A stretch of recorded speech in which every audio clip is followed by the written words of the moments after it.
मला असं वाटतं प्रवासाबद्दलची मतं आपली जुळली ना की मज्जा येते आयुष्यात. मला असं वाटतं माझ्या पासपोर्टवर सगळ्यात जास्त शिक्के इटलीचे आहेत आणि अमेरिकेचे आहेत. अनेक देशांमध्ये मी लिटरली 1 दिवसासाठी वगैरे गेलेली आहे. मला इटालियन फारसं येत नाही, तिला इंग्लिश अजिबात येत नाही, अशी आमची जोडगोळी. इटलीत आली आहेस तू, रोममध्ये आहेत आणि आपण ट्रिनिटी जवळच्या एका कॅफेत आहोत. इथे येऊन चहा नाही मागायचा. इथली जी फेमस प्रेक्षणीय स्थळं असतात त्याच्या पलीकडे ते शहर असतं.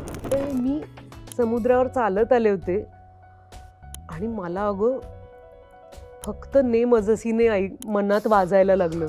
तो माणूस वळून मला म्हणाला, इंडिया से हो, जाना कहाँ है.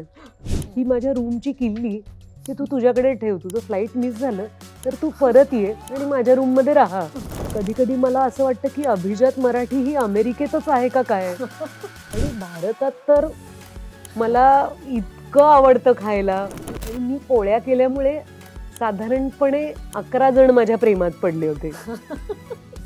थोड्या वेळी तो दगड हालायला लागला, मी एक छान एका कासवावर बसले होते. इतके सुंदर प्रवास जर आपल्या आयुष्यात येणार असतील तर आपलं जगणं किती सुंदर आहे.